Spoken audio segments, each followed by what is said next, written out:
오늘 함께 나눌 하나님 말씀은 신약성경 요한계시록 5장 7절에서 14절까지의 말씀입니다. 요한계시록 5장 7절로 14절까지의 말씀 함께 찾으셔서 교독하시도록 하겠습니다. 계시록 5장 7절에서 14절까지의 말씀,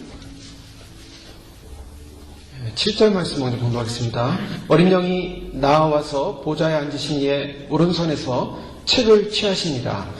책을 취하심에 내 생물과 이스라엘 생물들이 어린 양 앞에 엎드려 그가 검은과 향이 가득한 불꽃에 갔으니 이 향은 성도의 새 노래를 노래하여 가로되 책을 가지시고 그 인봉을 떼시기에 합당하시도다. 일찍 죽임을 당하사 각 족속과 방언과 백성과 나라 가운데서 사람들을 피로 사서 하나님께 드리시고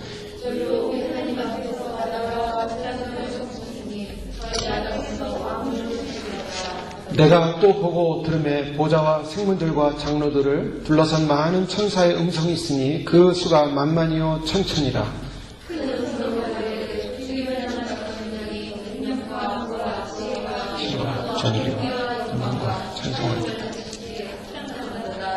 내가 또 들으니 하늘 위에와 땅 위에와 땅 아래와 바다 위에와 또 그 가운데 모든 만물이 가로되 보좌에 앉으신 이와 어린 양에게 찬송과 존귀와 영광과 능력을 세세토록 돌릴지어다 하니 내 생물이 가로되 아멘 하고 장로들은 엎드려 경배하더라. 아멘.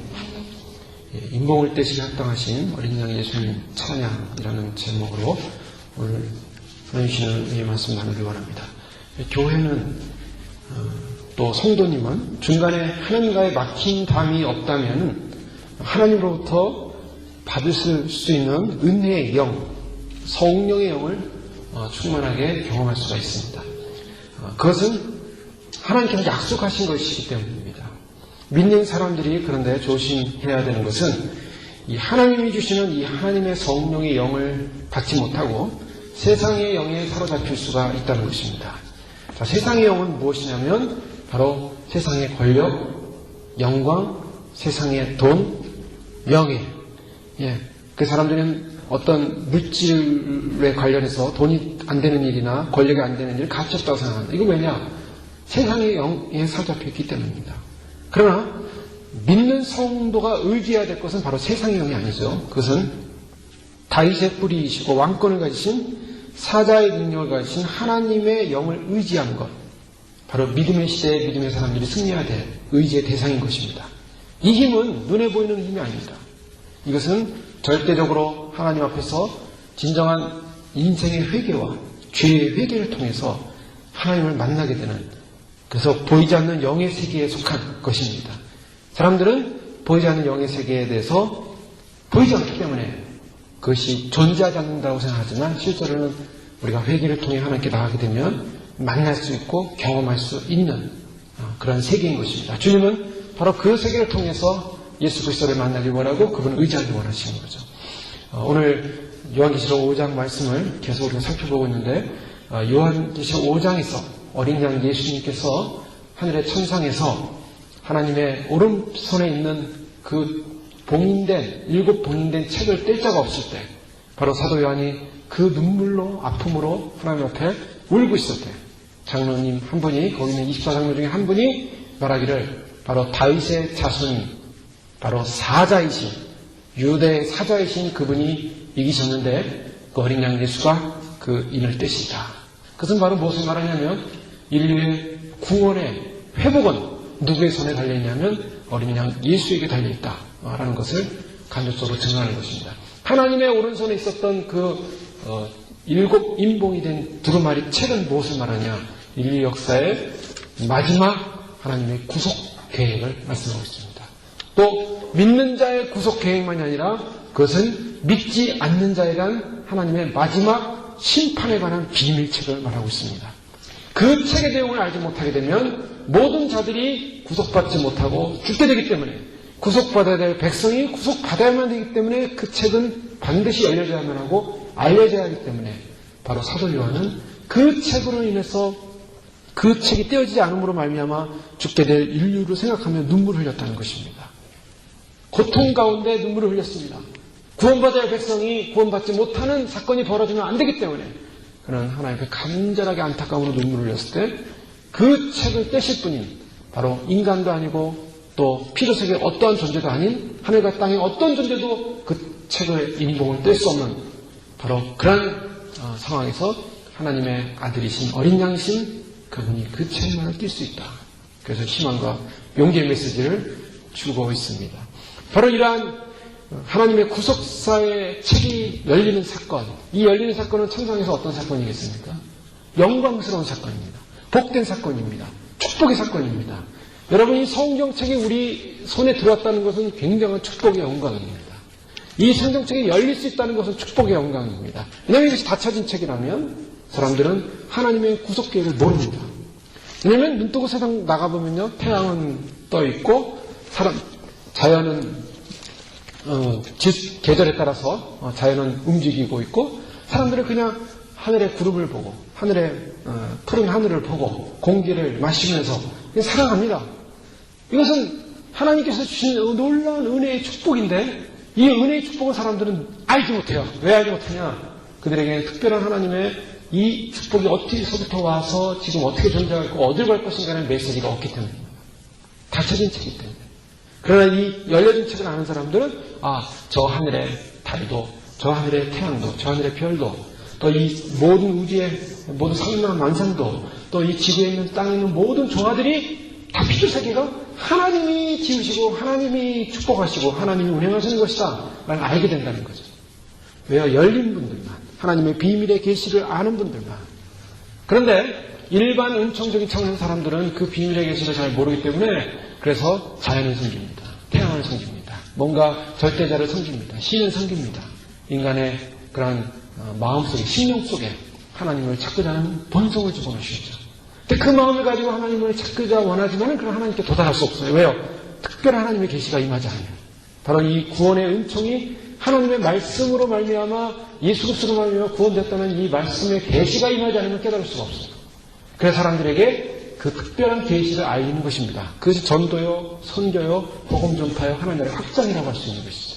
그러나 이 복음 전파 하나님 나라의 확장이 이제는 어디서 마지막을 이루느냐? 그것은 바로 하나님의 오른손에 있는 바로 그 7인이 찍혀져 있는 두루마리 마지막 책에서 하나님은 마지막 구속의 역사를 이루신다는 겁니다. 그래서 그 마지막 구속의 역사의 책인 바로 하나님의 계시의 말씀을 열고 읽고 듣고 행하는 자는 복이 있도다. 왜냐? 때가 가깝기 때문에, 마지막이 가깝기 때문이다 라고 사도 요한은 요한계시록 말씀을 선언하는 것입니다. 그래서 오늘 저희가 하나님의 이 열려진 말씀을 볼 수 있다는 것은 얼마나 위대한 축복인가. 그런데 그 예언이 띄어지겠다는 선포가 일어났을 때 천상에서 어떤 일이 벌어졌습니까? 오늘 7절 이하의 말씀이 바로 그것을 말하고 있습니다. 바로 이 마지막의 책의 비밀 계시의 내용을 10분이 계셨는데 바로 그분이 예수 그리스도시고 어린 양이신 예수님이 바로 그 책을 떼시리라 라고 했을 때 천상에서는 어린 양이 나와서 보호자에 앉으신 이의 오른손에서 책을 취하십니다. 오늘 7절 말씀에 책을 취하신다 라고 하니까 이것은 하나님의 오른손에 있었던 모든 마지막 심판의 구원의 하나님의 계획이 누구에게로 이양되고 있냐면 예수 그리스도의 손으로 이양됐다는 것입니다. 하나님이 마지막의 역사를 누구에게 지금 맡기셨냐면 예수님에게 맡기셨다는 것입니다. 하나님의 역사를 주관하시는 분이지만 하나님의 온 땅의 주권자이시지만 그 주권자이신 하나님의 주권이 누구에게로 이양되고 있냐면 지금 예수님에게로 이양됐습니다. 예수님이 이제는 이 땅의 모든 마지막을 정리하시고 심판하시고 구속하실 것입니다. 때문에 우리가 구원을 받는 유일한 비결, 생명을 얻는 유일한 비결은 예수 그리스도를 통하지 않고서는 이룰 수가 없는 것입니다. 하나님이 예수님에게 맡기셨어요. 그 책을 맡기셨어요. 자, 책을 취하심에 8절에 책을 취하십니다. 네 생물과 이사 장로들이 어린 양 앞에 엎드려 각각 검은 거와 향이 가득한 금대접을 갔으니 이 향은 성도의 기도들이라. 여기서 중요한 메시지가 나오죠. 자, 무엇을 시작하냐면 그 다음에 9절에 새 노래를 노래하여 가로되. 천상에서 예수님께서 하나님의 오른손에 있는 책을 취하시니까 거기에 앞에 있었던 네 생물, 네 천사들 그룹으로 알려주고 있습니다. 사람 모양 같고 송아지 모양 같고 또 독수리 모양 같고 또 사자 모양 같은 이런 네 생물의 그룹이 하나님께 경배하기 시작했고 이스라 장로들이 경배하기 시작하면서 새 노래로 찬양하기 시작했다라는 것입니다. 무엇을 말합니까? 예배가 일어나기 시작했다는 것입니다. 예수님께서 하나님의 손에서 그 아무도 뗄 수 없는 그 비밀의 마지막 책의 그 비밀을 떼시기 위해서 책을 받으셨을 때 예수님에게 모든 마지막에 주권이 이양됐을 때 예배가 일어나기 시작했어요. 찬양이 일어나기 시작했습니다. 이 천상에서의 찬양, 위대한 찬양입니다. 여러분, 저는 별로 이렇게 세상에 나가서 노래하는 걸 별로 좋아하지 않았습니다. 그래서 그런지 노래방이라는 걸 한 번도 가본 적이 없어요. 한국에서도 안 가봤고 여기서는 더 안 가봤죠. 그런데 노래방 가끔 보면은 젊은이들도 노래방을 좋아하는 것 같더라고요. 그래서 한국에 가보면은 노래방들이 이렇게 많은지 모르겠어요. 건물마다 노래방. 거기 가서 뭐 하는지 모르겠어요. 시커먼 데 들어가서. 거기 들어가서 아마 마이크 잡고 막 있는 목소리 다 안 내나 봐요. 아마 노래를 잘 못하는 사람들은 노래방을 좋아할 것 같아요. 노래 연습할 겸 들어주는 사람이 옆에 없잖아요. 그냥 밀폐된 가서 꽝꽝 음악 틀어놓고 아마 노래를 연습을 하는지 모르겠는데요. 텔레비전에서 가끔 보면은 노래 나면 옆에 있는 사람들이 딸랑딸랑 이렇게 박자도 맞춰주고 박수 치고 그런 것 같더라고요. 예. 그런데요, 이 세상에서의 노래와 천상에서의 노래 차원이 다릅니다. 제가 불신자 시절, 제가 중학교 때까지 예수님을 안 믿었습니다. 예수님 몰랐습니다. 고등학교 1학년 여름방학 때 예수님을 제 인생에 처음으로 영접하게 되는데요. 제가 살았던 동네가 거기 교회가 있었습니다. 동부이천, 용산의 동부이천 등에 살 때인데요. 이제 중학교에서 고등학교 올라갈 때입니다. 근데 거기 충실교회라고 박종수 목사님이 이렇게 심호하시는 교회가 있었어요. 늘 지나가면서 그 교회를 보고 지나가 다녔습니다. 그런데 어느 날 주일날 제가 그 옆을 이렇게 지나가는데 예배 시간 전이었어요. 한 10시 몇 분쯤이었는데 성가대실에서 찬송 소리가 막 나오는 거예요. 찬양하는데 제가 이렇게 지나가면서 찬송을 들으면서 지나갈 때 제가 합창대에서 음악을 많이 들어본 것도 아니고 또 무슨 그런 음악을 많이 들어보는 사람이 아니었는데 그 생음악으로 들리는 그 찬양 소리가 너무 아름답게 들리는 거예요. 그래서 저는 그때 마음속으로 제가 예수를 안 믿지만 예수님 안 믿지만 내가 언젠가는 교회에 꼭 나가야겠다. 그래서 예배 시간에 주일날 성가대가 쫙 찬양하는 그 생음악을 좀 들으면서 마음을 평강을 찾아야겠다. 그런 마음을 가진 적이 있었어요. 그런 마음이 있어서 그랬는지 이제 1년 한 후쯤에 친구의 또 전도로 교회를 나가게 됐는데요. 그 세상에서의 노랫소리와 이 하나님을 찬양하는 찬양 소리가 다르다는 거예요. 얼마나 위대하고 아름다운 찬양인지. 구원의 찬양. 성도들이 한 사람 한 사람들이 하나님을 찬양하는 찬양을 부르기 시작할 때 그것은 위대한 역사입니다. 아름다운 역사입니다. 오늘 그런데 이건 지상에서의 찬양이 아니라 천상에서의 찬양이 시작되기 시작했다는 거예요. 왜 천상에서 찬양이 시작되기 시작했는가? 왜냐하면 이건 놀라운 사건입니다. 찬양은요, 모든 역사의 시작이 있어서, 모든 하나님의 역사의 시작이 있어서 처음 이루어지는 사건이라고 볼 수 있어요. 영광을 하나님께 먼저 돌립니다. 구약에서도 보면 적이 쳐들어왔을 때 이스라엘 백성들이 성가대를 조성해서 찬양을 시작합니다. 전쟁에 나갈 백성들이 전쟁에 나가지 않고 찬양을 하기 시작해요. 찬양대를 조직해요. 그건 뭘 말하냐?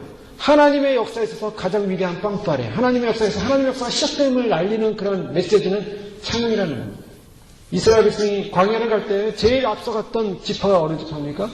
유다 지파입니다. 유다라는 이름은 찬송이라는 이름이에요. 그래서 이스라엘 백성이 12지파가 갈 때 다 진영을 이루고 가는데 찬송이라는 지파가 맨 앞장서서 가는 것이죠. 오늘 하나님께서 모든 이 인류의 마지막의 구속의 역사를 예수님에게 맡기면서 예수님께서 그 주권을 가지셨을 때 천상에서는 찬양이 시작되기 시작했습니다. 이 세상의 가장 위대한 일은 하나님께서 그 아들에게 하나님의 위대한 구원의 성취를 그 오른손에 있는 손에 있는 비밀의 책을 아들에게 주심으로 말미암아 그 인이 떼어짐으로 말미암아 구속의 성취가 이루어져 갈 것이다 라는 그런 메시지인 것입니다. 예수님께서 그 구속의 주권자로 바로 구원을 이루시는 분으로 그 권능을 받으셨다라는 것을 말씀하고 있습니다. 어떤 사람들은요, 에덴 동산에서 선악과를 만들지 않았더라면 하나님이 이 창조의 질서 가운데 무너지는 사건, 죄로 말미암아 인간이 무너지는 사건이 없지 않았을까 그렇게 생각하는 사람도 있습니다. 그런데요, 인간과 하나님의 한계선은 반드시 있는 것입니다. 그래서 하나님은 인간을 어느 정도까지 높여놨냐면 자기 아들 독생자를 주셔서까지 죽이셔서 구원할 정도의 가치성을 주셨어요. 그러니까 어느 정도의 가치성이면 독생자이신 예수 그리스도의 생명과 인간의 생명을 동일시한다는 겁니다. 굉장히 중요한 개념이에요. 예수님의 생명은 인간의 생명과 동일해요. 우리의 생명은 예수님의 생명과 동일해요. 그래서 예수님께서 우리 대신에 그 값을 치르신 겁니다. 생명, 죽으시는 값을 치르셨어요. 그렇기 때문에 우리의 존재가 어느 정도냐면 지금은 땅에 속했고 지금은 육신에 속했고 지금은 날아다닐 수도 없고 우리는 지금 영체가 아니지만 우리가 주님 오셨을 때 구원받은 백성이 되고 나면 어느 정도의 특권을 갖게 되냐면 바로 예수님과 함께 왕의 자리에 앉아서 하나님의 나라의 나라들과 백성들을 통치하는 통치권을 갖습니다. 그것은 왕의 통치권이에요. 즉 하나님께서 왕으로 인정하는 왕들이 된다는 거예요.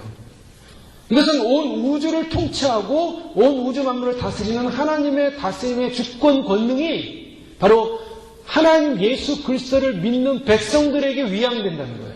성경에 그걸 말씀하고 있어요. 너희가 나와 함께 왕노릇하리라. 누구와 함께요? 예수님과 함께 왕노릇한다는 거예요.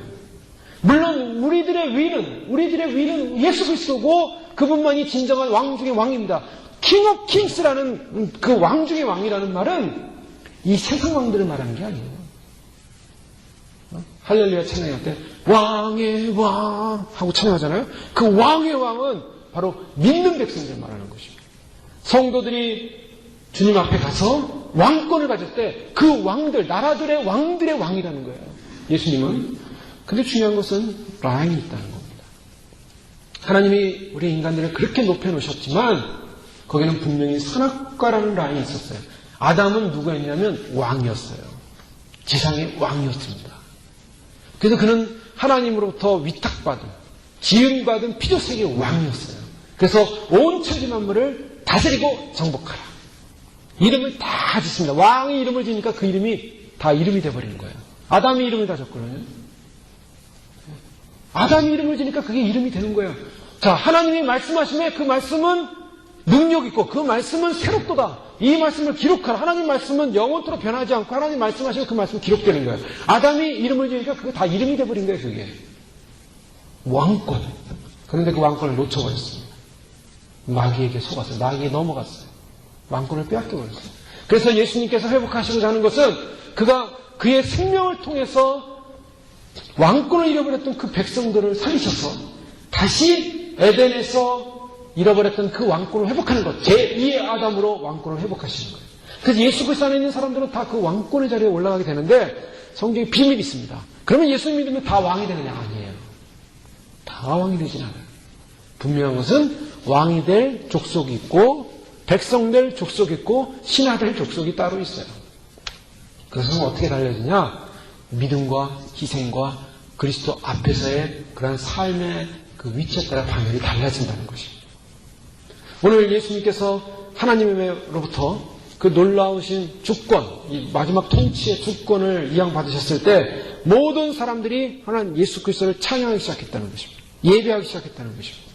그러나 우리가 한 가지 알아야 될 것은 하나님이 우리를 구속하신 구속의 은혜가 예수님과 같이 높으신 위대하신 신이신 바로 그와 같은 위치로까지 우리를 신은 아니지만은 그런 반열로까지 우리를 높이시는 그 하나님을 보면서 우리는 여전히 잊어서는 안 되는 것이 우리의 왕은 우리의 통치자는 바로 하나님이십니다. 예수님입니다. 라고 고백하는 고백의 찬양인 것입니다. 그래서 오늘 이 찬상에서 이 24장로들과 또 거기에 있는 그룹들의 생물들의 경배가 시작되는 것입니다. 하나님이 얼마나 위대하신 분인가. 자, 우리는 하나님의 주권에 대해서 사람들은 의심하는 사람들이 있어요. 자, 세상 힘있고 권세 있는 사람들한테는 가서 잘도 이렇게 우리가 고개를 숙이고 아이 좀 잘 봐주십시오. 좀 해주십시오. 라고 사람들은 그렇게 살아가요, 인생을. 그런데 왕이신 하나님에 대해서는요, 하나님 하면서 고개 숙이지 않는다는 게 문제가 있어요. 세상의 권세자들, 힘 있는 자들, 세상의 능력자들 앞에서 사람들은 약해져요, 한없이. 그런데 또 문제는 뭐냐면 그렇게 세상의 권세자들 앞에 약해지는 사람이 자신이 권세를 가지면 밑에 있는 사람들을 굉장히 억압하고 제압합니다. 그것이 세상의 특징이에요. 그런데 우리가 그 세상의 권세자들보다 더 높으시고 더 뛰어나신, 더 위대하신 능력의 하나님 앞에서는 사람들이 경배하지 않는다는 것입니다. 경배할 줄은 몰라요. 그런데 하나님의 나라의 완성의 통치에 있어서는 그 하나님은 세상 왕들처럼 권력과 힘과 그 파워를 가지고 세상 사람들을 누르는 것이 아니라, 그의 백성을 누르는 것이 아니라 그런 겸손과 희생과 사랑과 섬김과 사랑과 온유와 의와 평화와 사랑의 행복의 질서로 통치하는 왕이십니다. 질서가 달라요. 기준이 다릅니다. 우리가 하나님을 더 어떻게 하면 가까이 느낄까? 하나님을 높이 경배해야 될 대상으로만 보지만, 그러나 우리가 하나님을 더 가까이 하는 방법이 뭐냐면, 하나님을 많이 느끼시는 방법이 뭐냐면, 하나님은 그 높으신 분이 나를 사랑하신다는 개념을 갖게 되면 우리가 하나님을 좀 더 깊이 깨달아 느낄 수가 있습니다. 하나님은 왕이시고 통치하는 분이지만 그분 존재 자체가 사랑이세요. 사랑을 갖고 있어요. 그 사랑의 영으로 우리에게 찾아오십니다. 그러니까 우리가 하나님을 경배하지만 그 경배하는 하나님은 어떤 마음을 품고 있냐면 사랑이에요. 하나님은 사랑으로 충만하신 분이에요.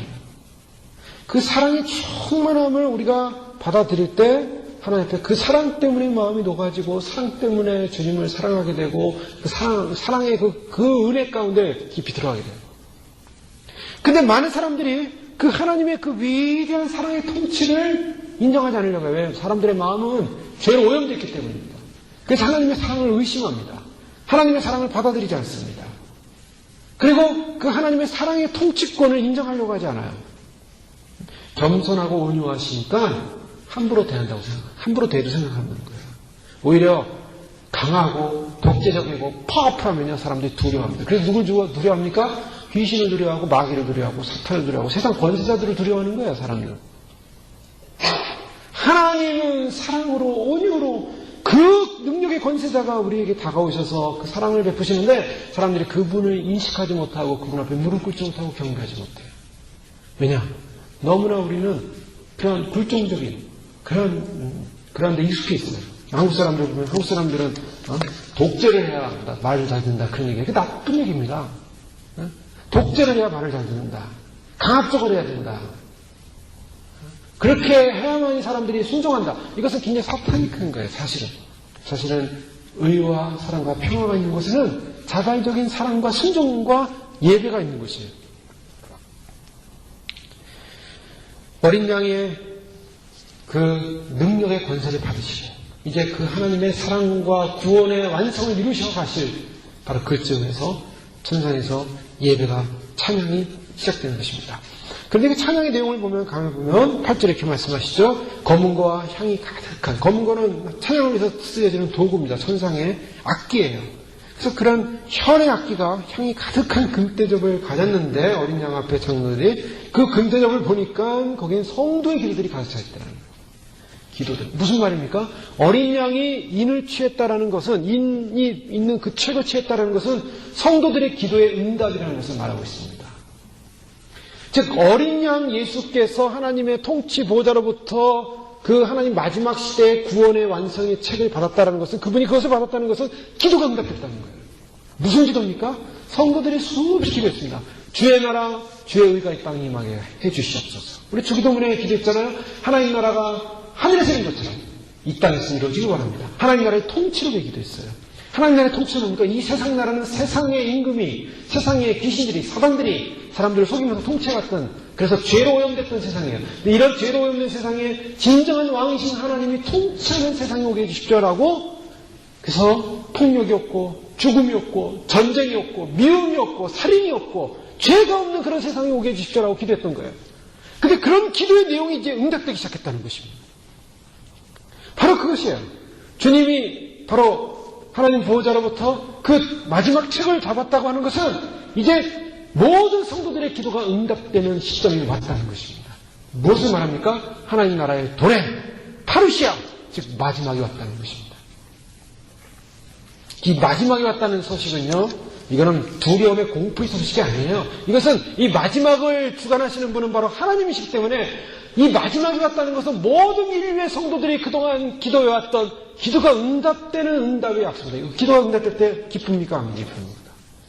기쁜 거예요. 할렐루야, 찬양하는 것입니다. 기도가 응답될 때. 오랫동안 기도를 했잖아요.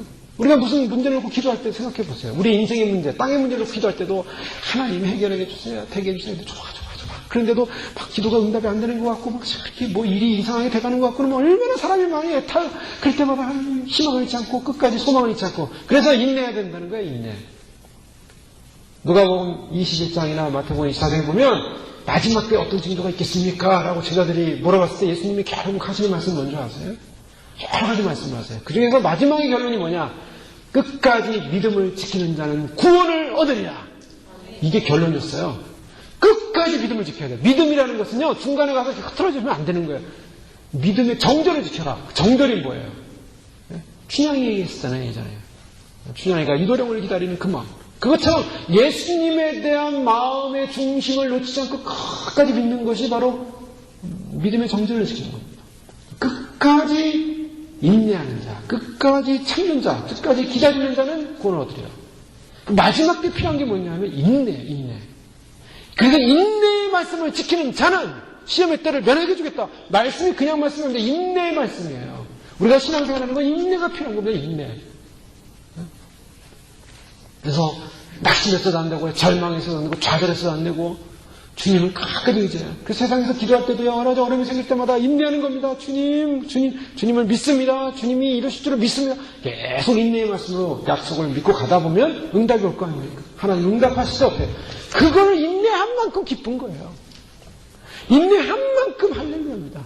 응답이 물론 바로 올 때도 있어요. 급할 경우에는. 그럴 경우에는 하나님이 역사하셨구나 라고 하고서 그냥 할렐루야 하고서 넘어갈 수도 있는데 어떤 경우에는 기도가 응답이 긴 겁니다. 자, 그럴 때마다 인내해야 되는데요. 오늘 이 사건은 온 인류가, 온 믿는 성도들이, 천상에 있는 백성들이, 지상에 있는 백성들이, 영혼들이 주님 앞에 간절히 기도했던 기도의 응답. 예수님께서 그 마지막 심판의, 마지막 구원의 메시지, 계시의 메시지를 받는 순간, 그래서 그 힘이 떼어지는 순간, 하나님의 응답이, 기도의 응답이 이루어지는 것입니다. 그 기도의 대접이 올라가 있는 거예요. 이제 기도가 응답될 때가 됐습니다. 할렐루야. 그러면서 바로 그 성도의 기도 드리라 하고서 9절 말씀에 새 노래로 노래하기 시작하는 거예요. 자, 이 왜 새 노래입니까? 천상에서의 노래는 새 노래입니다. 새 노래. 이 새 노래라는 것은 구속받은 백성이 부르는 노래예요. 새 생명의 노래입니다. 얼마나 기쁜 노래인지 모릅니다. 얼마나 감동스러운 노래인지 모릅니다. 기쁘고 감동스러운 노래. 새 노래를 찬양하는 거예요. 근데 이런 새 노래의 찬양이 있기 위해서는 반드시 교회들이 해야 될 일이 무엇입니까? 금대접의 기도를 쌓아야 돼요. 계속 하나님의 통치가 임하게 하십시오. 하나님의 통치가 오게 해주십시오. 주님이 다스리는 나라가 오게 해주십시오. 성도들이 간절한 기도. 왜 기도가 없어지냐? 핍박이 없기 때문이에요, 사실. 사람이 핍박을 받으면 기도하게 돼 있어요.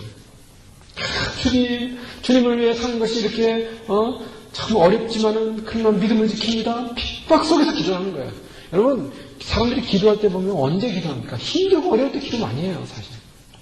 편안하고 좋으면 기도가 안 나옵니다. 편안하고 좋은데 무슨 기도를 합니까? 그런데요, 핍박이 오면 기도하게 돼 있는 거예요. 근데 오늘날 많은 주님을 믿고 살아가는 성도님들과 교회들이 기도가 약해지고 있어요. 왜 기도가 약해지고 있는가? 기도가 왜 약해집니까? 열심히 기도해야 되는데 세상이 너무 편해지기 시작했거든요. 세상이 살만해지기 시작했거든요. 세상에서만 어떤 면에서는 인간이 누릴 수 있는 어떤 삶의 조건들이 많이 좋아지기 시작했거든요. 예전에 배고프고 힘들고 이럴 때는 기도 많이 했지만 이제는 배고픔 때문에 고민하는 사람 별로 없습니다. 미국에는 별로 없죠, 아직. 한국에도 별로 없을 거예요. 온 세계는 아직도 기근이 많고 북한에는 아직도 기근이 있고 지금 많은 세계 도처이라는 산성들 보면 너무나 아픈 일들이 많이 있는데 그 많은 사람들이, 많은 교회들이, 교회가 있는 그 나라들이 왜 기도가 없어졌냐? 이제는 살만하다는 거예요. 살만하다. 세상이 살만하게 돌아가는 것 같다. 그런데 교회가 감당할 일이 있다면 하나님 앞에 주님의 통치와 주님의 나라가 이 땅에 임하기를 간절히 기도하는 그 기도가 쌓여야 한다는 것입니다. 그래서 주님은 마지막 때 기도하길 원하세요. 기도하길 원하세요. 주님의 통치가 임하는 바로 그 시점에는 뭐가 쌓여야 되는가? 기도가 쌓여야 되는 거예요. 하나님 통치하소서, 하나님 다스리소서, 예수님 오시옵소서, 예수님 통치하소서, 기도가 쌓여야 돼요. 그래서 주님, 우리가 이 시대에 지금 해야 될 일이 있다면 무슨 일을 많이 해야 되는가? 물론 여러 가지 일도 많이 해야겠지만 기도하는 일을 많이 해야 됩니다. 기도하는 일. 기도하는 시간을 많이 내야 돼요. 기도하는 시간을 많이 가져야 돼요. 그래서 하나님께서 빨리 구속받지 못한 백성들이 구속받고, 예수님 믿지 못한 백성들이 예수님을 믿고, 마지막 구원받아야 할 백성들이 구원받기를 위해서 기도해야 돼요. 왜요? 지금 시간이 없기 때문이에요. 시간이 없습니다, 지금. 주님께서 하나님 보호자로부터 지금 책을 가지셨어요. 무엇을 말씀하시는지 아세요? 인이 떼어지기 시작한다는 것인데, 인이 떼어지기 시작하면 두 가지 사건입니다.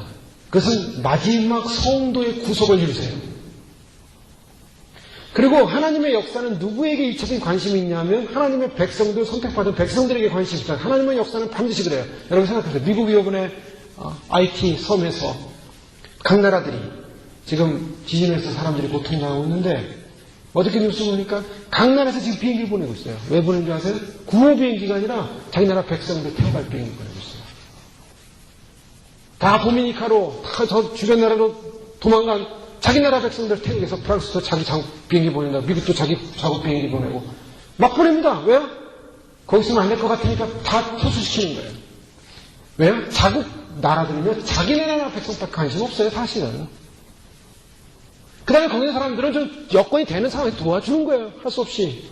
인도적인 차원에서 얼마나 힘들고 불쌍합니까? 관심은 자기 나라 사람들이 지금 죽었냐 안 죽었냐, 몇 명 죽었냐, 거기에 관심이 있어요. 하나님이 우리를 향해서 구속을 베푸는 마지막 시대에 누구의 관심이 있습니까? 하나님의 관심은 사람에게 있지 다른 사람들이 아니라 바로 구속받아야 될 그 백성에게 관심이 있다는 거예요. 구속받을 그 백성. 그 백성이 빨리 구속받길 원하는 거예요.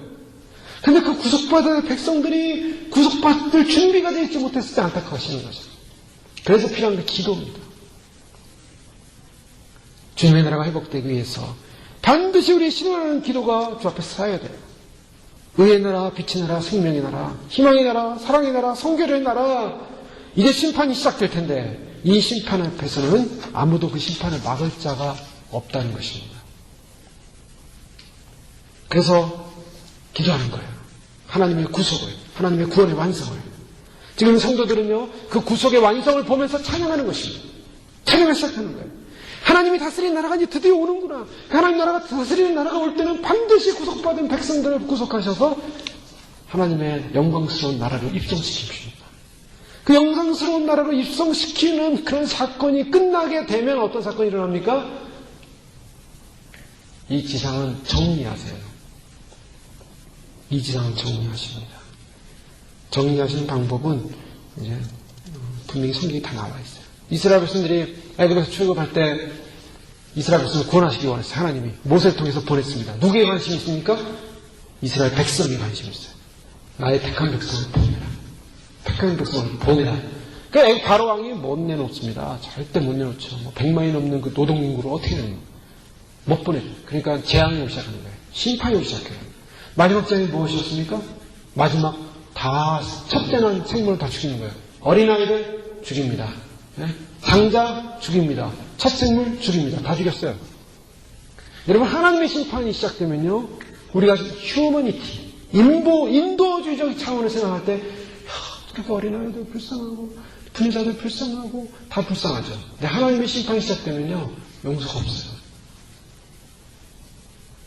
자, 우리가 이 땅에 사는 많은 사람들이 이 땅을 살아갑니다. 정말 얼마나 열심히 사는지 몰라요. 이 세상에서 어떻게 사는 게 힘들잖아요. 그래서 열심히 자식들 키우고, 직장 생활하고, 사업하고, 사실 열심히 살아요. 살았는데, 예수님이 안 믿고, 하나님을 안 믿었어요. 단지 그것만 안 믿고, 그냥 열심히 세상에서 도덕적으로나 깨끗하고, 다른 사람한테 손가락질 안 당하고, 열심히 살았어요. 그런데 살고 나서 딱 돌아가셨는데, 그 영이 어디로 갑니까? 지옥불에서 타고 있는 거예요. 구렁이가 탁, 구렁이는, 막 뜯어먹는 거예요. 그 영을. 그걸 많은 분들이 보고 오잖아요. 박영문 장모님 같은 분, 자기 아버지가 돌아가셨는데, 제가 그냥 예수님의 그 천사인지 예수님인지 알 수 없는 그분에게 끌려가지고 천국 가서 딱, 한 시간 한 20분 정도 천국과 지옥을 보고 왔는데, 지옥에서 딴 사람, 그 많은 사람 중에 아버지, 자기가 아는 사람만 보여주는 거야, 아는 사람만. 그 아버지가 그냥 구렁이에 쌓여가지고 고통당하는 모습을 봐요. 그래서 왜 아버지가 저기 그렇게 고통을 심하게 당합니까? 조상숭배. 제사 지내고 거기 조상을 절하고 제사 지내고 절하는 그 죄가 얼마나 큰지, 하나님을 섬기지 않고 우상을 섬긴 죄가 얼마나 큰지 보여주는 거예요. 그 이분이요 완전히 깡패였고 막 교도소 갔다 와가지고 가족도 다 죽이고 자기도 자살하려고 했던 분이 거기서 자기 아버지 지옥에서 고통당하는 거 보고 오고 놀란 거 아니에요? 그렇게 가난하고 못 살고 교회 다닌다고 외삼촌 교회는 다니는데 그렇게 못 살고 집 살아가는데 가보니까 그냥 병에 걸려가지고 다 죽어가는 그 외삼촌 마지막 돌아가신 일주일 전에 가서 보고 와서 그 외숙모한테 교회 다니면서 집도 하나 못 사고 집사가 그러면서 막 큰소리 치고 그 가난해가지고 말이에요.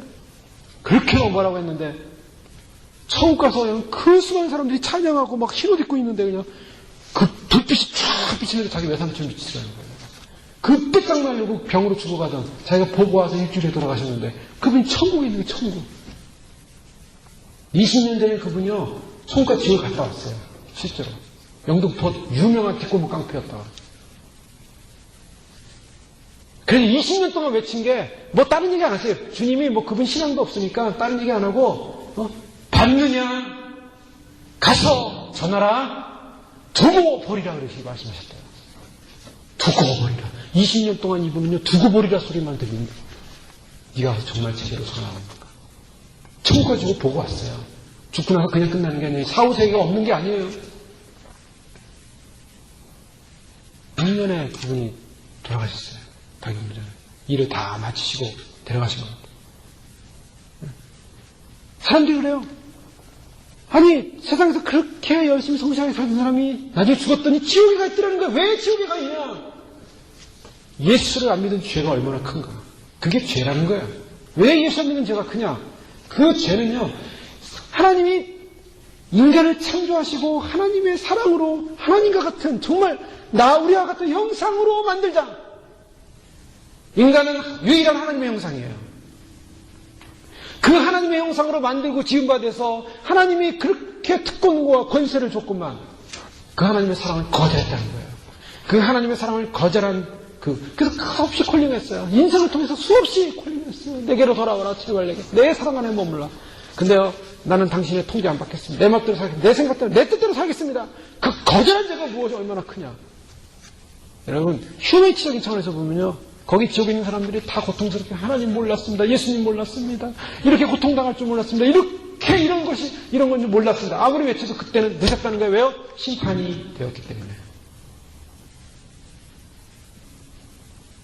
지금부터 이제 요한계시록은요 심판이 시작됩니다. 인과 나팔과 대접장으로 세상은 끝나요. 그런데 이 심판을 이루시는 것은 세상에 대한 심판이에요. 그러면 이 심판을 이루시기 전에 무엇을 하시느냐? 반드시 믿는 백성을 구속하십니다. 데려가시는 작업을 하시는 거예요. 천국에서 비행기를 보내가지고 자국민을 빨리 데려가시는 거예요. 자국민 데려가야죠. 살려야죠. 권세 있고 힘 있는 나라가 그 가난한 나라에서 죽게끔 놔주질 않는다고요. 자국민들 빨리 데려가야죠. 시민권자들 빨리 데려가야죠. 주님의 나라에서 주님의 백성들을 반드시 구원하십니다. 이 구속의 완성. 이 세상에서 너무나 힘들게 살고 너무나 고통스럽게 살고 예수님 믿는다는 그 이름으로 핍박받으며 살고 조롱당하며 살고 사람들이 그게 우습고 진승만치도 못하게 비웃음하면서 살았던 당하면서 살았던 그런 백성들이 오직 하나님 한 분만을 믿고 예수님 한 분만을 믿고 그분의 사랑을 믿고 그분의 약속을 믿고 주님의 나라가 참으로 있기에 그 사랑을 실천하려고 하고 핍박받으면서도 실천하고 조롱받으면서도 실천하고 멸시받으면서도 실천하고 세상 사람들은 예수 믿는 사람을 우습게 여기고 조롱하지만 그런 믿음으로 살려오는 그 믿음의 고통을 주님이 아시기 때문에 반드시 데려가세요. 그리고 무엇이 진리였고 무엇이 거짓이었는가를 보여주십니다. 찬송의 내용을 보면 세 가지인데요. 어떻게 성도를 구원하셨는가 9절에 나오고, 그 다음에 10절에는 그가 부활하심을 얻으신 지위와 권세, 왕노릇, 나라와 제사장을 삼으시고 저희가 땅에서 왕노릇 하겠다라는 그런 권세에 대해서 말씀하시고, 그 다음에 세 번째는 온 피조물이 다 함께 보좌에 앉으신 하나님과 어린 양에게 찬송을 드리는 11절에 그 같은 내용이 나오고 있습니다. 어린 양 예수님께서 어떻게 성도를 구원하셨는가? 자기 희생을 통해서 구원하셨다. 그래서 9절에 그러니까 책을 가지시고 그 인봉을 떼시기에 합당하시도다. 이제 그 책을 가지고 인봉을 떼시기에 합당하신 주권자이신 예수님을 어떻게 말씀합니까? 일찍 죽임을 당하사 각 족속과 방언과 백성과 나라 가운데서 사람들을 피로 사서 하나님께 드리시고 자신의 피로 드리셨어요. 사셔가지고 그분이 희생하심으로 죽으심으로 피를 흘리심으로 그 백성을 구원하셨다는 거예요. 인간들은 죄를 지음으로 하나님에 대한 의로움을 손상시켜버렸습니다. 하나님이 인간에게 주었던 그 의로움과 거룩함과 정결함과 하나님과 인간과의 모든 관계를 깨버렸어요. 그래서 인간들은 죄에 대한 정당한 심판을 받을 수밖에 없게 됐습니다. 그 심판 앞에서 예수님께서 우리를 위해 대신 심판을 받으시고 십자가에 죽으셨어요. 그래서 그 나를 위해 돌아가신 그분의 피를 믿는 자, 그 피로 말미암아 살리라. 구원의 길을 열어주셨어요. 그것은 아무런 무엇으로 보상해도 보상할 수가 없어요. 인간이 자기의 모든 걸 가지고 하나님 앞에 그 예수님의 피를 보상하려도 피를 보상할 수 없어요. 그래서 그는 그냥 받는 거예요. 은혜예요. 예수님의 피를 우리는 어떻게 보상할 수가 없어요. 그냥 믿고 받으면 돼요. 믿는 것이 바로 믿어주는 것이 예수님의 피에 대한 그 보상에 대한 우리의 가치 주는 거예요. 믿는 것입니다. 저 주님 믿습니다. 나에 위해 돌아가신 그 은혜에 감사합니다. 믿으면 되는 거예요. 믿는다는 건 뭘 말해요? 신뢰를 주는 거예요. 사랑하는 것입니다. 믿고 사랑하는 자 구원받는다 라고 말씀하고 있습니다. 우리는 다른 세상 나라의 통치가 아니라 하나님 나라의 통치를 받는 사람들로, 그래서 그 주님을 믿고 따르는 나라와 제사장 삼겠다. 10절에 저희로 우리 하나님 앞에서 나라와 제사장을 삼으셨으니, 나라는 통치받는 것이고 제사장은 무엇입니까? 하나님 앞에 서서 중보하는 자예요. 백성을 위해 중보하고 구원받을 백성을 위해서 기도하는 사람들. 이러한 놀라운 나라와 제사장 삼으셔서 저희가 땅에서 왕노릇하리로다. 이 땅이라는 것은 이 땅을 말하는 게 아니에요. 물론 나중에 천년왕국 때 이 땅을 말하고 있지만 나중에 새하늘과 새 땅까지 연결됩니다. 지상, 지금의 지상을 말하고 있는 게 아니에요. 분명한 것은 왕노릇한다는 거예요. 그래서 내가 또 보고 들음에 보좌와 생물들과 장로들을 둘러선 많은 천사의 음성이 있으니 그 수가 만만여 천천인데 큰 음성으로 가로되 죽임을 당하신 어린 양이 능력과 부와 지혜와 힘과 존귀와 영광과 찬송을 받으시게 합당하도다. 우리 하나님의, 우리 어린 양 예수님의 모습이 나옵니다. 능력, 부가 있어요. 그리스도에게 부가 있습니다. 여러분, 우리가 예수 믿으면은 복받는 자리죠? 이 지상에서 이거는 정말 사실은 부스러기예요. 부스러기 중에 부스러기입니다. 복 받을 수도 있고 안 받을 수도 있고, 세상 사람들이 볼 때 물질이 많을 수도 있고 적을 수도 있고, 세상 사람들이 볼 때 사치하면 살 수 있는 많은 것들 갈 수도 있고 안 갈 수도 있고, 그거는 사실 중요한 게 아니에요. 이 땅의 부가 아니에요. 부라는 그 부가 주님 나라에서, 하나님 그분은 부예요. 천국 가면 가난하지 않아요. 천국 가면 지금까지 이렇게 초라하지가 않아요. 천국에서의 옷, 천국에서의 보물들, 천국에서의 보상들, 천국에서의 신발들, 뭐 상상을 초월합니다, 저희가. 이 지상에 나와 있는 무슨 좋은 옷들, 비싼 옷들, 브랜드 있는 옷들, 그거는 아무것도 아니라 쓰레기들이에요, 사실. 주님 나라에 그냥 어마어마한 하나님께서 예비하신 상상을 초월합니다. 기립, 황금이라니까, 기립 황금. 수많은 그냥 보석, 진주문, 막 상상할 수 없는 그런 온통 보화로 건물들이 졌을뿐만 아니라 사람들이 입는 옷이요, 영혼들이 입는 옷, 이거는 상상을 초월합니다. 온 우주를 통치하시고 다스리는 그분, 부를 가지고 계세요. 지혜, 인간의 지혜가 아무리 높다 해도요, 여러분 솔로몬의 지혜를 사람들이 듣고 배우려고 해요. 솔로몬은 하나님이 솔로몬의 지혜를 조금 던져줬을 뿐이에요. 근데 그 지혜를 배우려고 사람들이 막 멀리서 와서 막 보물을 드려. 너무 지혜가 놀라워가지고 막 예물을 드려요, 예물. 하나님의 지혜, 상상을 초월합니다. 힘이요? 세상에 힘 있는 사람 쫓아다녀요. 힘 있는 사람, 권세 있는 사람, 힘을 쫓아갈 뿐이 없어요, 예수 그리스도의 힘. 천사가 조금만 뒤 흔들어도 땅은 우르르 흔들고 막 춤을 춥니다. 건물들은 다 무너져 내리고요. 예수님께서 불지도 않았어요. 천사가 바람만 휙 불어도 그렇게 되는 거예요. 천사가 요만한 천사가 아닙니다. 우리만한 천사가 아니에요. 천사가 어마어마해요. 어마어마해요. 요한계시록에 보면 해에 서서 저 태양에 서 있는 천사들, 천사가 한 명이 태양보다 크다는 거예요. 그런 천사가 한번 바람만 불어도, 날개 바람만 불어도 세상은 날아가 버려요. 그 힘, 상상을 초월, 온 우주를 만드신 분이 그 힘이 없으시겠어요? 지구를 돌리시는 분이 그 힘이 없으시겠어요? 누가 지구를 돌릴 수 있겠습니까? 슈퍼맨이? 슈퍼맨도요, 보니까 영화 보면요, 아유, 지구 하나 들고서 왔다 갔다 하려면 힘들어요. 그게 아니에요. 존귀와 영광과 찬송을 받으시기 합당하다. 우리 하나님의 지위가 얼마나 위대한가. 상상을 초월. 우리 믿는 예수님은요, 가난한 분이 아니에요. 힘없는 분이 아니에요. 그렇게 우리가 세상적으로 볼 때 의존하지 못할 만한 그 대상이 아니라는 거예요. 사람들이 누구를 믿습니까? 스타들. 별 4개 있는 사람 보면 스타. 존경하죠. 우리 집에 별 4이 있다. 굉장할 겁니다. 제 친구가 예전에 중학교 때 친한 친구가 있었는데 다리가 부러졌던 것 같아요. 기억에. 그래서 학교를 못 나왔어요. 이상용이라는 친구인데, 그래서 제가 이렇게 수업 시간에 수학 같은 거 이렇게 문제 푼 거를 제가 한 3일인가 4일을 못 나가지고 그 집에 가서 제가 노트를 빌려주고 가르쳐줬어요. 그날 배운 거를. 그를 공부를 잘하는 친구가. 저랑 친했거든요. 근데 저는 몰랐어요. 저쪽 대방동에 살았는데, 가는데, 가서 보니까 이상해요. 굉장히 분위기가 경건하고 권위가 있어요. 집이. 2층 집이었는데. 그래서 이제 걔가 어떤 애인지 몰랐어. 어디서 사는지. 친구들이 잘 안 가잖아요. 근데 그 집 가봤더니, 그래요. 그래서, 야, 니네 아버지 뭐 하시는 거냐? 그랬더니, 투스타야? 그래요. 투스타. 별이냐? 그랬더니, 별이래요. 공군 투스타였어요. 공군본부 있는데. 진짜냐? 거짓말 아니야. 진짜. 보여줄까? 그 방으로 들어가더라고요. 아버지 방.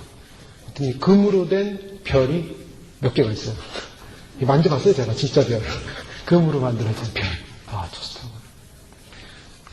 그때부터 그 친구가 다르게 보이더라고요. 그 집에서 먹는 음식은요, 전부 다 주스인데 미국 주스만 먹더라고요. 포도주스 그러는데 제가 생전 처음 보는 주스에서, 이야, 이거 되게 맛있다. 그 당시가 80년대, 79년도였는데, 너무 맛있다. 나중에 이제 대성학원에서 만났어요. 대학교 떨어지고. 그 친구 만났는데. 어쨌든, 별만 봐도요, 사람들은요, 야, 별이다. 세상의 권세자들. 권세자가 연결만 돼 있어도 사람들은요, 야, 굉장하다. 왠지 존경심을 갖잖아요. 굉장히 부럽잖아요. 높아 보이잖아요. 우리 하나님은 그런 하나님, 우리가 인간적으로 볼 때 세상에서 별 갖는 그 별 정도가 아니세요. 진짜 별을 만드셨어요. 우리가 보는 저 별을 만드셨어요. 저 태양을 만드시고. 우리가 마땅히 주님을 믿는데 전혀 손해볼 거 없어요. 주님 믿어서 손해봤다는 인생 아무도 없습니다. 죽어보면 알아요. 세상 떠나 죽지 않고 주님 오실 때 주님 와서 들림받아 올라가 보면 아는 거예요. 세상 권세자들 앞에서 사람들은 벌벌 떠는데 우리 주님. 그래서 주님은 어떤 분이신가를 선포하면서 찬양합니다. 그 능력의 주님이여 13절에 보면 보좌에 앉으시니 어린 양에게 찬송과 존귀와 영광과 능력을 세세토록 돌릴지어다 하면서 찬양할 때 내 생물이 가로되 아멘하고 장로들은 엎드려 경배하더라. 경배와 찬양이 일어나는 거예요. 찬양하고 경배하고 예배하고. 자, 우리가 해야 될 일이 있다면은 이제 통치하시는 주님을 찬양하고 경배하는 일입니다. 우리가 마지막 때 무엇을 해야겠습니까? 예수님이 오신다는 소식을 우리는 듣고 있습니다. 이거는 그냥 농담을 하는 얘기가 아니에요. 저는 제가 신학을 하고 제가 20년 동안을 지금 사역을 해왔는데 20년 사역 가운데 제 인생을 걸고 지금처럼 주님이 가까이 오시고 이제 곧 오신다는 사실을 느껴본 적도 없고 이 사실을 확인해 본 적도 없고 이런 세상으로 변해본 적도 없었어요. 주님은 곧 오세요. 이건 분명한 사실이에요. 이거는 누가 어떤 감정에 의해서 감동에서 상상함으로 이루어지는 것이 아니라 역사가 그걸 보여주고 있어요. 지금 눈으로 지금 보고 있어요. 우리가 눈으로 보면서도 그걸 믿지 못한다면 불행한 사람이죠. 온 우주와 피조물들이 주님의 오심을 기다리고 있습니다, 지금. 지금 이 피조세계는요, 이게 다 피조세계라고 볼 수 있어요. 이러한 것도 어떻게 보면은 말을 못하지만요, 물어보면 알아요. 너는 지금 무슨 생각을 하고 있니? 주님이 빨리 오셔서 우리를 구속하기 원하신다. 온 피조세계가 그걸 얘기하고 있어요. 말을 못하고 있죠. 우리가 영으로 대화하지 못해서 지금 못 알아듣고 있지만, 다 말씀하고 있는 거예요. 왜요? 성경 분명히 말했어요. 모든 피조물들이 다 신음하고 있어요. 인간의 타락으로 인해서, 죄로 인해서. 그래서 하나님의 아들들이 오기를 기다린다고 얘기하고 있어요. 저는 2010년 시작되면서 2010년은 저희가 생각하고 상상하기 어려운 일들이 일어날 거라고 언급을 한 적이 있어요. 새해 복 많이 받아서 인사하는데 6일 지나서 전 세계 한파가 일어나고 이상기온이다. 100년 만에 일어나는 기온이다. 200년 만에 일어나는 기온이다. 이것은 온난화다. 사람들은 막 과학적으로 얘기를 합니다. 그러나 이것이 온난화 현상을 가지고 나오는 게 아니에요. 주님이 오시는 발걸음소리예요. 갑자기 IT라는 섬에서 지진이 7.0이 나와가지고 사람들이 지금 20만 명의 사상자가 일어났을 것이다. 전 세계가 지금 도움을 가지만은 20명의 사상자. 어린아이들이고 부녀들고 다 죽어가는 거예요. 전쟁보다 초토화되고 300만 이상의 그런 이재민이 생겼을 것이다. 거기가 한 1000만 되는, 900만 되는. 지난주에 인도네시아 6.5 지진이 일어났어요. 괌에서 6.0 지진이 일어났어요. 지난주, 이번 주입니다, 이번 주. 베이커스필드에 4.5 지진이 일어나요. 캘리포니아 해안가에 3.5 지진이 나고, 캘리포니아 동부에서 4.4, 3.5, 3.0, 3.6, 캘리포니아 6.5 지진. 지금 지진이 일주일 안에요. 지금 소식만 들리는 것만 해도요. 지금 거의 하루에 한두 건씩 막 터져나오고 있어요. 6.5 이상 지진들이. 뭘 말씀하시는지 아세요? 깨우는 소리예요. 성경에 도처에 마지막 때 어떤 일이 일어나겠습니까? 라고 얘기했을 때 물론 사람들이 다 그걸 가지고 말씀을 들었어요. 말씀을 들고 알고 있지만 마태복음 24장에 보면 민족을 나라가 나라로 대적하여 일어나겠고 첫째의 기근과 지진이 있으리니 이 지진은요 마지막 때 결정적인 징조의 시작입니다. 징조의 시작. 누가복음 21장에 또 이르시되 민족이 민족을 나라가 나라를 대적하여 일어나겠고 첫째의 큰 지진과 기근과 원역이 있겠고 이제 인이 떨어지는데요. 인이 떨어지는데 여섯째 인이 떼어질 때 내가 보니 여섯째 인을 떼실 때 큰 지진이 나며 해가 총명같이 검어지고 온 달이 피같이 하늘의 별달이 무화과 나무가 대풍을 흔들려 선 과실이 떨어지는 것 같이 땅이 떨어지며 하늘은 종이 축이 말라는 것 같이 떠나가 버리고 각 성과 산과 선 제자리에 옮겨지며 산들이 막 옮겨지고 선이 옮겨지고 대륙판이 막 바뀌고 지구가요 정신을 못 차리게 된다 이제. 사람들이요 대통령들이요, 세계 지도자들이요, 자기 힘과 권력을 가지고 이 세상을 평안하게 해보려고 하지만 이제 막 쏟아지는 이 재난 앞에서 감당을 못해요. 생각해 보십시오. 저 나라가 팍 쓰러지니까 저게 아무런 도움을 줄 수 있는 그 안에서 할 수 있는 일이 없어요. 밖에서 도움만 얻지 않으면. 대륙판이 흔들리고 있어요. 지금. 왜 지진이 나냐면 화학자들은 그런 얘기예요. 밑에 있는 그 안에 있는 이 지구 안은 불덩어리 아닙니까? 용암덩어리예요. 용암이 흐르고 있습니다. 그게. 회전하면서 흐르고 있어요. 그게 흐르지 않으면 자기장이 생기지 않기 때문에 그게 흐르지 않으면 자기장이 생기지 않으면 그 바다에 있는 동물들, 고래들, 새들 다 방향을 잃어버리고 다 죽어버려요. 그게 흘러서 여기 자장이 형성되는 거예요. 지구는. 그래서 남과 북이 이렇게 있는데 이 흐르는 흐름이 바뀌고 있어요. 지금. 흐름이 바뀌면서 판도가 바뀌면서 지금 그 흐르는 환태평양 조상대라는 소위 말해서 지진대가 지금 막 움직이기 시작하는 거예요. 근데 그걸 왜 움직이냐? 그게 왜 그렇게 바뀌고 있는가 지금? 남극과 북극이 지금 거꾸로 뒤집어지고 있습니다. 지금 지구는. 이거 내셔널 지오그래피 다 나온 증거들이에요. 그게 경고하고 있어요. 지구가 앞으로 무너진다.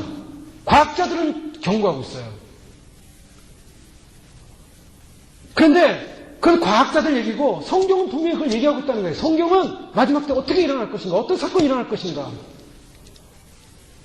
인이 깨어지면서 마지막 주님의 그런 심판의 메시지가 우리에게 다가오는데 주님은 이걸 통해서 무엇을 말씀하십니까? 우리 믿는 성도들은요 이걸 알아야 돼요. 이것은 마지막 때 주님이 이미 심판을 시작하시면 거긴 어린아이로부터 어른애리까지 누구도 예외 없습니다. 지금 그 심판을 당할 수밖에 없어요. 그래서 이 땅에 있을 대환란의 심판을 피하고 인자 앞에 서도록 깨어 기도하라는 거예요. 세상 사람들은 이런 심판이 오고 이런 어려움이 올 때 막 혼돈스러워요. 무섭습니다. 두렵습니다. 두렵죠. 우리도 이게 지진이 아닌가 막 두려워합니다. 근데 우리 믿는 사람도 어떻게 됩니까? 두려워해서는 안 돼요. 뭐가 두렵습니까? 두렵지 않아요. 믿음의 다림줄이라고 했어요. 성경에 보면 다림줄이 나오는데요. 하늘로부터 내려오는 다림줄입니다. 기준이에요. 그 믿음의 다림줄은요, 바로 하나님의 약속과 언약을 믿는 다림줄을 말해요. 하나님은 세상 사람들은 두렵고 떨고 있을 때 우리 성도들을 향해서 어떤 메시지를 주느냐면 결코 이 세상의 이루어지를 보면서 두렵고 떨고 있지 요동할 필요가 없다는 거예요. 왜 요동할 필요가 없냐? 이미 그 약속대로 가는 길입니다. 이거는 하나의 징조고 하나의 하나님께서 보여주는 예표일 뿐이에요. 앞으로 올 환란은요, 지구 인구의 3분의 1이 죽어갑니다. 1차 환란 때. 그 다음에 마지막 대접장, 그때는 이미 이 땅에 교회가 휴거가 일어난 다음에요. 휴거 백성이 휴거가 일어나고 마지막 순교자들이 다 순교를 하고 난 다음에 어떤 사건이 일어난지 아세요? 이 땅에 있는 정말 구원받을 하나님부터 인칭받은 백성을 하나님이 다 구원해 주세요. 순교를 통해서 구원하고 순교 전에 반드시 휴거를 통해서 구원해요. 그럼 이 지상에는 예수 안 믿는 사람들 누구만 남냐? 육륜의 표를 받은 임받는 사람만 남고 그 통치하에 있는 사람들만 남게 됩니다. 그 사람들을 향한 마지막 진노의 대접의 심판은요, 세상을 다 불태우는 거예요. 과 상이 없어집니다. 판도가 다 바뀌어요. 대륙이 바뀌어요. 그것으로 끝나느냐? 아니요.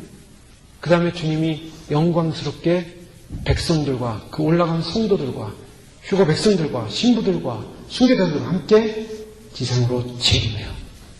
그래서 천년국을 이 땅에 이루어 가십니다.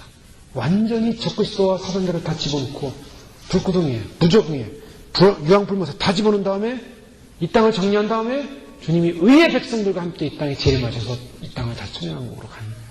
그게 요한계시록의 예비입니다. 그럼 우리는요, 고개를 들어야 돼요. 너희가 이런 일이 일어난 걸 보거든 고개를 들라. 너희 구속이 가까웠느니라. 너희 구속이 가까웠느니라. 자, 구원은 누가 기다립니까? 구원이 필요한 사람이 기다리는 거예요. 절망에 빠진 사람이 기다리는 거예요.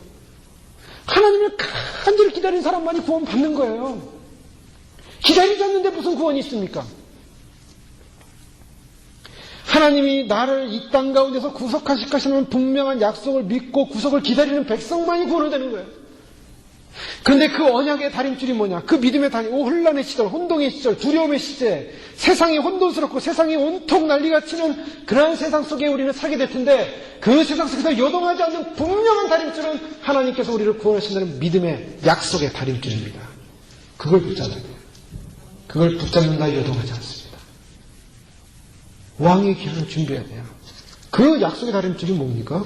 그 약속의 다림줄은 나의 구원자 되시고 이 구원의 완성자 되시고 구원을 이루신 주권자 되시는 바로 예수 그리스도의 귀환입니다. 로드 오브 링스의 영화 보면 왕의 귀환이 마지막 세 번째 판이잖아요. 그 왕의 귀환이 바로 성령을 근거로 해서 그게 쓰여진 거예요. 바로 빛의 왕, 구원의 왕, 그분이 오신 거예요. 그러면 사단의 세력들, 어둠의 세력들, 그렇게 땅속의 세력들이 일어나가지고 의의 백성들을 죽이려고 전쟁을 일으키지만 교회는 다 멸절당합니다. 왕의 기한, 우리의 왕의 기한, 주님이 다시 오십니다. 할렐루야! 그 다시 오시는 주님의 약속을 믿고 준비하는 사람들, 그분들에게는 바로 그 약속의 다림줄이 붙들게 되는 거예요. 그 다림줄을 타고 올라가게 되는 거예요. 약속의 다림줄에 올라가야 돼요. 믿음의 다림줄로 올라가야 돼요. 여러분 등산을 열심히 할 때 어떻게 하나요? 등산을 하다 보면 힘들고 지치죠? 포기하고 싶어요? 그러나 목적을 바라보는 사람 끝까지 포기하고 올라갑니다. 올라가요.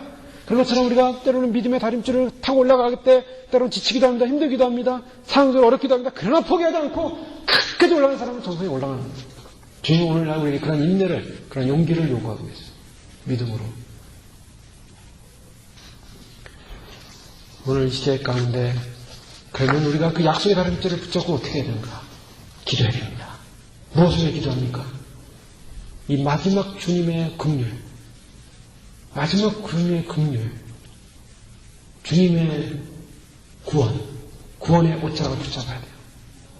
그래서 주님께서 지나가실 때 혈병 여인이 그 옥기사를 손을 대면 구원을 얻으리라 생각하고 그 옥기사 손을 댔던 것처럼 이제는 주님이 바쁘게 지나가십니다. 이제 시간이 바쁘게 지나가고 있습니다. 이제 구원의 시대가 점점 지나가고 있어요. 이런 구원의 시대, 은혜 받을 만한 이 시대, 이방인의 시대가 끝나가고 있어요. 분명히 말씀했죠. 왜 이방인의 시대가 끝나가냐면 저 예루살렘에 이제는 성전이 지어지기 시작하고 저 이제 유대인들이 이제는 7년 지금 팔레스틴 이번 주에 미국에서 이스라엘과 팔레스틴 간의 평화협정을 위해서 지금 또 파견돼요. 특사가. 계속 지금 평화협정을 이루어가고 있습니다. 다니엘서에 나오는 70일에 69일이라고 마지막 한 일에 7년간의 평화협정이 이루어지는 그 시점. 가증한 것이 거룩한 곳에 선 것을 보거든. 그리고 제사를 폐하고 자기가 우상이 등장하는 바로 적그리스도의 등장의 시대. 그는 바로 유대 성전의 완성 시대예요. 근데 지금 유대인이 성전을 지으려고 올해 3월달에 지으려고 기공하려고 이미 다 준비해놓고 있고 그 평화협정이 다 이루어져 가고 있고 신바벨론이라는 소비에서 로마 제국의 출현, 이웃, 유럽 연합이 일어나기 시작했고 이제 보십시오. 신문에 보면 미국과 EU가 같이 나와요. 세계의 파워는 이제 파워의 중심을 저쪽으로 옮겨가고 있습니다. 세계의 대재난, 어려움, 유행이라는 것이 함께하고 있지만 EU가 점점 강해져가지고 나중에는 거기서 세계를 움직이는 통치가 나온다는 거예요. 그것을 세계를 움직이는 통치자를 움직이는 세계 단일 정부화하는 미국과 프랑스와 전 세계 사람들 지도자들이 이미 다 계획을 하고 있는 거예요. 그 단일 정부화를 이루면서 그 단일 정부를 이루기 위해서 그것을 통제하는 시스템으로 육류의 시스템이 들어오는 거고 지금 눈앞에 다 이루어졌어요. 그 예언들이 다 이뤘어요. 눈앞에 다 이뤘어요. 이게 이루어진 것은 언제 실행되느냐가 문제인데 이 실행되는 직전과 직후를 중심으로 반드시 휴거가 일어난다는 거예요. 반드시 주님을 믿는 사람 데려갑니다. 그 메시지는 지금도 계속적으로 내려오고 있고 성령은 무엇을 증명하고 있어요. 반드시 깨어서 예수님 오심을 준비하고 그 소망을 바라보고 그 믿음을 바라보는 사람들만이 구속을 소망하는 사람들만이 구속되는 거예요. 우리는 그런 시대에 살고 있습니다. 그래서 두려워하지 말고 주님을 더 사랑하시고 기도하시면서 우리 주변에 아직 예수 안 믿는 사람, 예수 안 믿는 가족들, 예수 믿는 친척들 빨리 구해주십시오. 우리는 지금 세상에 취해 살 때가 아니에요. 세상 속에 살지만 최선을 다하지만 하나님이 약속하셨어요. 하나님을 믿고 그날을 준비하는 백성들은 반드시 구하시겠다. 그래서 하나님 그날 준비하며 예배하는 백성들 보호하시다가 보호받다가 반드시 그날에 우리는 신부로 올라가야 되기 때문에 신부로 들림받아야 되기 때문에 신부 단장해야 돼요. 신분이 신부입니다. 청함을 받은 백성이에요. 그래서 오늘도 주 안에 영적으로 기도하면서 주님 이 땅 가운데 주님을 보시는 거죠. 우리의 태도를 보시는 거죠. 우리의 중보를 보시는 거죠. 제사장 삼았다 그랬잖아요. 나라를 위해서, 국가를 위해서, 민족을 위해서. 지금 저 IT에 있는 백성들을 위해서 아직도 또 누가 어떻게 하나님의 진노의 심판 가운데 기회를 놓치고 죽어갈지 우리는 알 수 없잖아요. 그들을 위해서 기도해야 됩니다. 주님 오시는 그날까지 주님보에 제사장의 사명을 감당하고 주여 통치하소서 임하소서 주님의 나라가 임하소서 천국에서 이런 것처럼 이 땅에서 이루어지기 위해 이 천연한 것이 이루어지는 사건을 말하거든요. 주님이 이제 인을 떼시며 이제 그 시작이 돼요. 이미 어떤 분들은 인이 떼어지기 시작했다고 얘기하고 있어요. 자, 그것이 이제 옵니다. 올 때마다, 볼 때마다, 증거할 때마다 주님은 증거하고 있는 거예요. 그때마다 주님, 그렇습니다. 내가 주님의 구속을 기다립니다. 소망하면서 오늘도 믿음으로 승리하시고 주님 오시는 날까지 우리가 인내의 싸움에서 승리하심으로 결국 주님 앞에 들림받는 주의 백성 되시기를 주의 이름으로 축원합니다. 기도하겠습니다. 이 시간 기도할 때 하나님 우리가 그동안 기도하지 못했다면 다시 더 기도의 열정을 주시고 주님의 통치 앞에 우리가 해야 될 일 있다면 바로 선상선을 주는 찬양과 새 노래와 경배처럼 우리가 정말 주 앞에 찬송하기 원합니다. 찬양하기 원합니다. 우리를 구속을 이루시는 주님을 경배하기 원합니다. 힘과 부와 지혜와 능력과 찬송과 높임을 받으시기에 영광을 받아 합당하신 주의 이름을 높여드리기 원합니다. 주님을 찬송하는 인생을 승리하게 하시고 제사장의 인생으로 삼으셔서 이제는 중보하며 우리 주변에 있는 믿어야 될 백성들, 구원받아야 될 백성들, 구원받을 가정들 우리가 그들에게 전한할지라도 그들의 마음을 움직이시는 분은 주님, 성령님이시기에 주님과 기도합니다. 기도의 중보를 놓치지 않게 해주셨습니다. 그리고 주님 오시는 그날 심판이 이 땅 가운데 임할 때 주님이여 주의 구속받은 백성 구원받게 하시고 아직도 이 땅 가운데 구속받아야 될 수많은 백성들이 하나님을 대적하지 않게 하시고 어린 양 예수를 대적하지 않게 하시고 반드시 주 앞에 돌아와 구원받는 은혜 역사가 임하게 하여 주옵소서. 함께 기도하겠습니다. 할렐루야. 아버지 하나님 감사합니다. 주님께서 오늘 이 시간 저희들에게 말씀하시는 것은 아버지 하나님이여 참으로 천상에서 이제 참으로 주님 7째 인이 떼어지는 7개의 인이 떼어지기 위하여 참으로 주님께서 하나님 보좌 우편에서 아버지 하나님 그 책을 취하셔서 아버지 하나님은 이제 역사의 주관을 마무리하기 위해서 이 땅의 왕의 귀하기로 다시 오시는 우리의 빛 되시고 생명 되신 바로 하나님, 바로 그분을 우리가 기다리고 있습니다. 주님이 이 땅에 다시 왕으로서 도래하시는 그날 아버지 하나님 우리가 참 왕의 신부가 되어 주 앞에 설 수 있기 위해서 아버지 하나님 우리가 참으로 믿음의 다림줄, 언약의 다림줄, 약속의 다림줄 주님이 반드시 우리를 구원하시며 구속하시며 영원한 생명을 인도하시다는 믿음의 약속의 약속을 믿고 우리가 준비하게 하시고 하나님 예비하게 하시고 하나님을 바라보게 하시고 하나님을 소망할 수 있는 저들의 신앙과 믿음이 될 수 있도록 도와주시옵소서. 주여 참으로 이 땅 가운데 구원받을 백성들이 많이 있습니다. 아버지 하나님 아직도 하나님의 그 심판전에 돌아와야 될 백성들이 많이 있습니다. 주여 참으로 그들이 주 앞에 돌아오는 역사에 나오게 하시고 아버지 하나님 우리가 중보자로서 제사장 사명을 감당하게 하시고 아버지 하나님 참으로 주님 나라가 통치하시며 하나님 나라가 통치하는 위대한 약속을 보게 하여 주시고 아버지 하나님 참으로 주님 앞에 온전한 예배와 찬양과 아버지 하나님 주의 통치를 경배하며 찬양하며 높이며 참으로 주의 이름을 송축할 수 있는 귀한 믿음의 역사가 임할 수 있도록 여호와 하나님 축복하시고 임하여 주시옵소서. 할렐루야. 하나님 감사합니다. 참으로 인류의 마지막 주님의 구속의 완성을 이루시게 하여 하나님 오른손에 쓰던 그 책을 취하신 어린 양 예수님, 그 어린 양 예수님의 주권과 통치와 능력 앞에 참으로 모든 주의 피조 세계가 경배하며 찬양하며 높여드리며 주님 우리의 기도에 응답하시는 구속의 완성을 이루시는 주의 이름을 높여드릴 수 있게 하시니 감사합니다. 이제 주님 바로 사도 요한이 보았던 바로 그 마지막에 참으로 인이 떼어지는 놀라운 구속의 역사의 시간이 다가오고 있습니다.